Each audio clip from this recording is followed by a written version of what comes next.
Bonjour et bienvenue à votre programme de Sport Ma Passion. Aujourd'hui, nous parlerons du CHAN. De quoi s'agit-il effectivement? Plusieurs supporters du football, certains parlent du CHAN 2020 et d'autres du CHAN 2021. De quoi en est-il réellement? Nous parlerons bien évidemment des infrastructures qui abritent cette compétition et bien sûr d'autres choses. Jingle.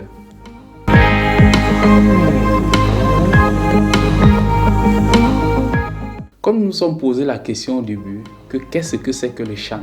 Effectivement, nous allons essayer d'y répondre. C'est le championnat d'Afrique des Nations, c'est-à-dire c'est le championnat qui met en exergue les joueurs évoluant dans leur pays respectif, n'évoluant que dans les championnats respectifs. Alors, certaines personnes appellent le CHAN la mini-coupe d'Afrique des Nations. La différence qu'il y a entre le CHAN et la coupe d'Afrique des Nations, c'est que le CHAN ne peut que faire participer des joueurs locaux. Donc, une façon de valoriser les différents championnats de ces pays-là. C'est vrai qu'avec la Covid, plusieurs de ces championnats étaient en arrêt. Et c'est pour ça qu'on a vu un peu plusieurs de ces joueurs en difficulté lors des premiers matchs parce qu'ils n'avaient pas assez de temps de jeu dans les jambes. Mais au déroulement de la compétition, nous avons vu qu'il y a plusieurs joueurs qui ont pu se démarquer. Et nous dirons alors que le CHAN, c'est ça. Alors le CHAN voit en compétition 16 équipes africaines. Ce championnat permet de valoriser les joueurs locaux. Disons que c'est une vitrine pour ces joueurs locaux qui avaient à l'époque la possibilité d'évoluer à l'extérieur seulement si leur club se qualifiait pour la Champions League africaine. Et maintenant, ces joueurs locaux auront la possibilité d'avoir cette vitrine pour pouvoir se faire voir et espérer porter les maillots d'un club à l'extérieur. C'est le rêve de plusieurs de ces joueurs qui jouent généralement dans leur championnat respectif dans des conditions très très difficiles. Et aussi d'avoir la possibilité de pouvoir porter le maillot de leur équipe nationale. Et parlant en fait de ces joueurs locaux, nous dirons qu'il y a pour l'équipe du Cameroun, il y a 4 joueurs qui se sont fait distinguer. C'est le cas du milieu de terrain à Somo, qui me rappelle un peu un certain Simon Augustin. Très bon joueur, très bonne possession de balle. Disons qu'avec le travail, il pourra vraiment évoluer. Disons que c'est un bon espoir pour les Lions indomptables. Et il y a aussi le buteur, Banga, très bon joueur, qui a marqué un somptueux but au match d'ouverture. Très beau but, qui a pu délivrer l'équipe nationale des A'. Et il y a aussi le gardien de but, Achou, qui me rappelle un peu Idriss Kameni à ses débuts. Très bonne détente, vraiment rassurant. Il rassure vraiment son équipe dans les débuts. Disons qu'il a fait une belle prestation au deuxième match, à ce bel arrêt qu'il a effectué. Il y a aussi le défenseur Gombe Matanda, vraiment rassurant, qui a commencé le match au banc, mais après son entrée, il a vraiment rassuré sa défense. Il nous rappelle un peu, disons, certains spécialistes disent qu'il a un peu des tacles, sa façon de jouer, son assurance fait un peu nous rappeler Rigobert Song qui avait cette rage-là, le grand Capi qui avait cette rage-là de vouloir toujours remporter tous ses matchs. Disons que ce joueur de Coton Sport est vraiment, vraiment rassurant en défense centrale. Et disons que ces 4 joueurs est un bel espoir pour les Lions indomptables.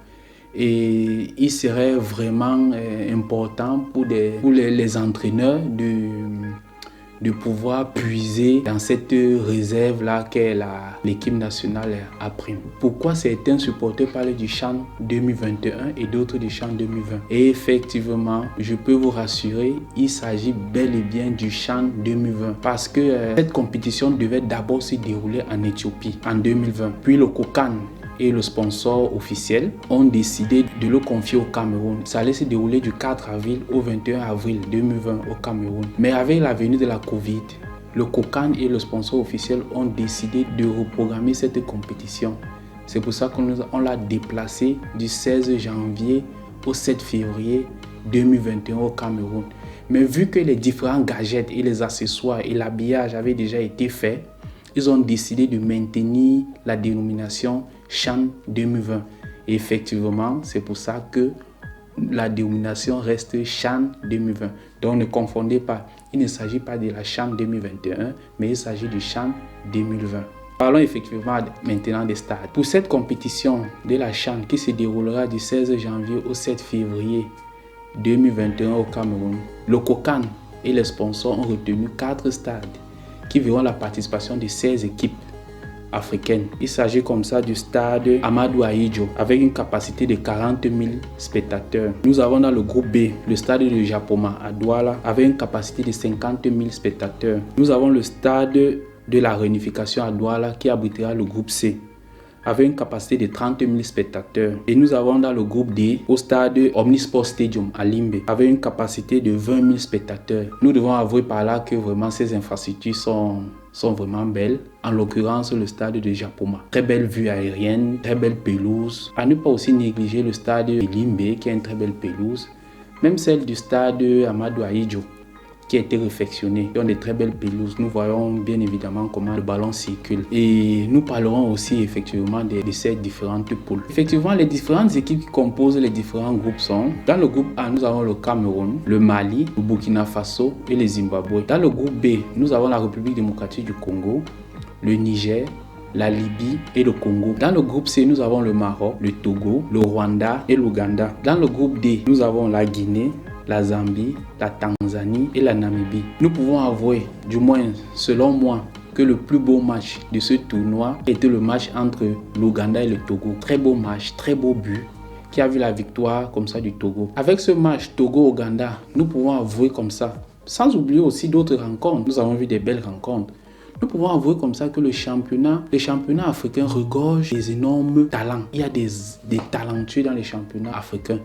Il suffirait juste pour nos dirigeants, les dirigeants du football africain, de mieux organiser ces différents championnats pour voir sortir chaque année des valeureux footballeurs talentueux qui pourront certainement faire la fierté de leur pays, mais aussi des plus grands clubs européens. C'est ainsi que nous lançons un appel aux dirigeants du football africain de mieux organiser le football africain pour que nous puissions voir chaque jour sortir des Mboma Patrick, des Sadio Mané, des Eto'o Fils et bien d'autres encore. Pourquoi pas? Il suffirait qu'on organise bien évidemment le football africain. C'est pour ça qu'on disait bien avant que cette compétition est une vitrine pour ces joueurs locaux qui pourront ainsi faire découvrir les talents. Ils ne vont plus attendre leur qualification de leur club pour participer à une Champions League, pour qu'on puisse voir vraiment que ces joueurs locaux sont aussi talentueux. Que s'est-il passé lors du match Rwanda-Ouganda pour voir l'électricité dans le stade de Bipanda s'en aller? Je pense que les jours à venir nous dira mieux sur cet incident. Mais bien après, le match a pu bien reprendre et la fierté de tous les supporters présents ce jour. Mais la question se pose encore, que s'est-il bien passé ce jour pour voir l'électricité s'en aller avant cette rencontre? Wait and see. Ainsi, visiblement dans les stades, nous avons vu des images qui ont un peu choqué certaines personnes, mais je pense que ça a choqué un peu tout le monde de voir qu'il y a certains supporters qui mettaient les pieds sur les sièges, qui montaient sur les sièges et d'autres qui mangeaient au stade. Certainement, c'était la fierté pour eux de voir cette compétition et de voir ces différents champions venir au Cameroun. D'autres sont allés au stade avec leur nourriture. Mais il faut avouer qu'il serait important pour tous ces supporters-là de protéger ces infrastructures parce que, avouons-le, ces infrastructures nous appartiennent tous. Et nous devons les garder jalousement. Donc évitons de monter sur les sièges, de piétiner les sièges et de jeter les bouts de papier partout. Le ministre des Sports a même fait une note pour attirer l'attention de tous sur cet incivisme-là. Donc, je pense que plusieurs supporters reviendront à la raison pour protéger ces infrastructures. Merci d'avoir regardé la vidéo. N'oubliez pas d'activer la cloche de notification, de commenter et de partager nos vidéos. Merci.